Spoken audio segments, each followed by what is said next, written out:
sí, porque todavía la presidenta, que ahora la vicepresidenta, ahora presidenta, todavía no ha inscrito su representación legal. Y acá no hay ninguna renuncia y acá no hay ningún acto de esa naturaleza. Desde el primer momento que ganamos las elecciones, 6 de junio del 2021, todas las voces y los tambores han estado detrás de la vacancia.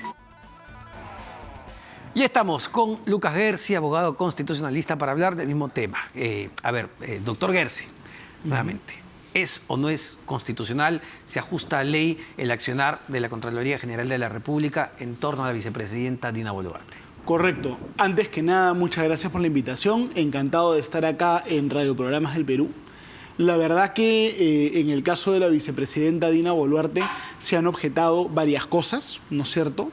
No solamente se ha objetado el tema que ya se discutió con el doctor Otárola de la gestión a favor de una asociación privada contraviniendo un artículo de la Constitución, sino que hay otro tema que desde mi punto de vista es más grave, que también ha sido objetado y también está en la acusación constitucional, que es el siguiente. El artículo 41 de la Constitución ordena a todos los altos funcionarios públicos a hacer una declaración jurada de bienes, rentas e intereses. Y como parte de esa declaración, el funcionario público tiene que listar a sus familiares más próximos por consanguinidad y por afinidad. Y eso incluye a tus cuñados. Y resulta que Dina Boluarte omitió listar aparentemente a uno de sus cuñados y luego ese señor obtuvo un contrato con el Estado que no hubiera podido obtener si Dina Boluarte hubiese consignado a ese señor en su declaración. Ahora, lo que dice, y eso vulnera el artículo 41 de la Constitución. Lo que dice el doctor Otárola, justo hablamos sobre ese tema, es que bueno, que son 8, tiene muchos familiares y si a uno le preguntan, digamos que liste, pues de todo lo que hacen sus familiares no se acuerda. Bueno, puede ser 8 o 80, pero cuando hay un mandato constitucional te tienes que acordar, porque es lo serio, ¿no es cierto? Uno cuando asume un alto cargo del Estado como vicepresidente de la República o ministro no puede ser descuidado, desprolijo, criollo, informal, sino que el mandato constitucional lo tienes que cumplir. Bueno, además la defensa dice que una vez que la Contraloría le hace la observación, ellos absolvieron ya estas faltas. Las acusaciones constitucionales, las infracciones constitucionales no se convalidan pidiendo disculpas. Si cometes la infracción constitucional, la cometiste. Y ya está en la cancha del Congreso de la República definir si va a aplicar una sanción por esta infracción constitucional o no, ¿no? Ahora, pero no es que porque tú la arreglaste rápido o pediste disculpas rápido, la infracción deja de ser infracción. Y en este caso, decir que te olvidaste no es pues una defensa que sea seria, ¿no? Ahora, ¿cómo interpretamos el artículo 126 de la Constitución, que es lo que está en debate en este momento? Correcto. Yo se lo leí hace un instante al doctor Otárola, y lo que señala es que no se podría firmar absolutamente nada si soy ministra de Estado como representante de una asociación privada. El doctor Otárola nos dice y nos explica que, bueno, esto se tiene que interpretar de una manera la teoría de la diferente. Convalidación, ¿no? Exacto. La verdad es que el doctor Otárola está vendiendo una defensa en ejercicio de su función de abogado como si de todas maneras Dina Boluarte tenía que firmar y era inevitable que firme porque si no el Club Apurímac se destruía o colapsaba. Y eso no es así, porque el Club Apurímac perfectamente podría haber dicho se prescinde la firma de la señora Dina Boluarte porque está impedida y el registrador hubiese leído la Constitución y perfectamente lo hubiese firmado. Es decir, la norma es clara. El ministro de Estado no puede intervenir en defensa de intereses privados, sin embargo, intervino igual, por lo tanto existe infracción constitucional. Ahora, buscar este tipo de excusas, yo creo que nos enreda, no es cierto, no es correcto. La señora Dina Boluarte, lo correcto es que yo hubiese dicho, yo estoy en el ámbito público, estoy impedida, ya no puedo firmar, y ahí eso ocurre, no es solamente el caso de ella, ha ocurrido un montón de veces, y el club entiende, ¿no? Ahora, en el fondo del asunto, como también señala el doctor Otárola, pues no se ha afectado de ninguna manera al Estado, no se han visto comprometidos fondos públicos. Bueno, yo he leído... Lo que señala él es que no es gran cosa lo que ha sucedido.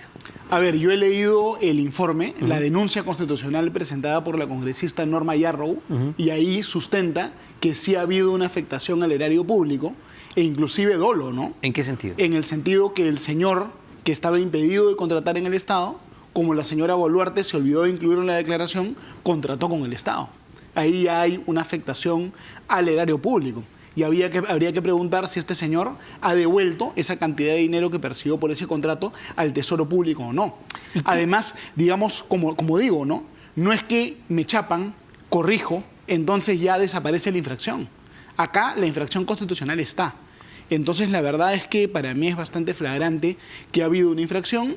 La señora Dina Boluarte y su abogado, por supuesto, tienen derecho a la defensa, pero en este caso creo, con todo respeto, que la defensa es un poco débil. A ver, y desde el punto de vista constitucional, legal sobre este caso, ¿qué es lo que procedería? Ayer yo conversaba, no con una abogada, sino con una congresista de Perú Libre, y me decía, bueno, en el extremo de que debería dejar de ser ministra por esto, por finalizar como ministra, muy bien, debe dejar ya el cargo de ministra de Desarrollo e Inclusión Social, pero no el cargo de vicepresidenta. ¿Qué es lo que corresponde ahí? A ver, la definición de si debe dejar o no de ser ministra es un juicio político que obedece a criterios políticos que los tiene que tomar en primer lugar el presidente de la República y en segundo lugar el Congreso, que podría censurarla, ¿no es cierto? Como ministra de Estado. Como ministra de Estado. La censura. La censura, ¿no?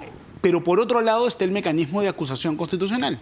El mecanismo de acusación constitucional te dice que el alto funcionario público que incurre en una infracción en contra de la Constitución puede ser destituido e inhabilitado hasta por 10 años. Y esa es una sanción que el Congreso la puede imponer siguiendo sus propios procedimientos. No estamos hablando de un procedimiento exprés, sino que es un procedimiento largo que permite que el Congreso tenga un debate, ¿no?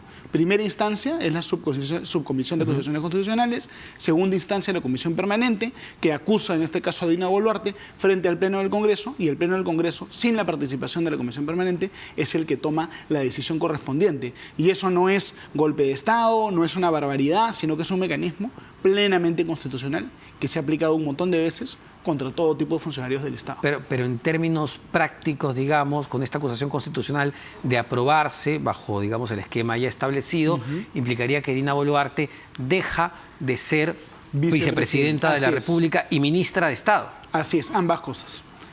Y que se le podría impedir asumir cargos públicos hasta por 10 años.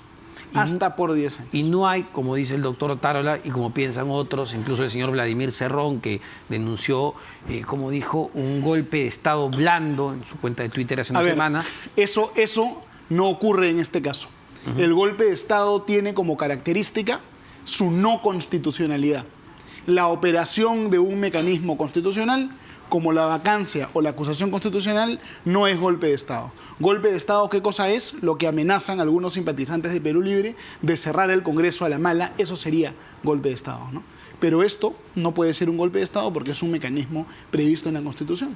Y no hay, que se ha aplicado, digamos, un montón de veces, ¿no? No hay una intencionalidad política desde el Parlamento de la República para tumbarse de alguna manera al presidente Castillo y a la vicepresidenta. Por supuesto que hay intencionalidad política, por lo menos yo lo percibo así, ¿no? Siempre en este tipo de procedimientos políticos y jurídicos hay intencionalidad política, sí, pero claro, no todas las intencionalidades políticas son golpistas o inconstitucionales. ¿Y qué es lo que correspondería? Porque ahí también hay otro debate, es decir, vacan al presidente Pedro Castillo, quizá por todo esto lo que estamos viendo, nos ponemos en ese supuesto. Correcto. La señora Dina Boluarte sale por la acusación constitucional. Entendemos que la presidencia de la República cae en manos del presidente del Congreso. Correcto. En ese supuesto, en ese negado supuesto, la presidencia de la República pasa a la presidenta del Congreso o a quien sea presidente o presidenta del Congreso, quien está obligado a convocar elecciones generales en un plazo máximo de 6 meses, ¿no? 6 meses. Eso es decir, lo que... ¿Elecciones generales o solo presidenciales? No, ahí yo sí tengo... Hay todo un debate. Ahí yo tengo una posición muy clara. Las elecciones tienen que ser generales, no pueden ser elecciones solo presidenciales. Porque en el sistema político peruano, la elección del presidente coincide con la del Congreso. Uno no puede tener un presidente que postule, ¿no es cierto?, y no tenga bancada, y que siga un Congreso anterior congelado en el tiempo, porque generaría inestabilidad política, ¿no?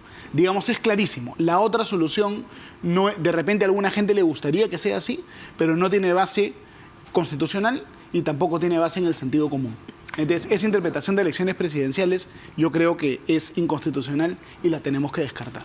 Lucas Gersi, abogado constitucionalista. Muchísimas gracias. Muchas gracias por la invitación. Y está en los estudios de RPP Televisión el ministro de Desarrollo Agrario y Riego, Javier Arce. Se encuentra justamente en la cochera de RPP Noticias para la primera entrevista, entiendo, para televisión que va a dar el ministro de Estado y responder a los diferentes cuestionamientos que tiene en su contra. El domingo vimos dos dominicales, Panorama, Cuarto Poder, sacaron información al respecto sobre contrataciones en su calidad de parlamentario andino y también los procesos legales que tiene en su contra. Hoy fue citado a la Comisión de Agricultura del Congreso de la República. Había un compromiso, fechas pactadas, no pudo asistir, envió una carta a la presidenta de dicho grupo de trabajo y por razones urgentes no pudo estar en el Parlamento.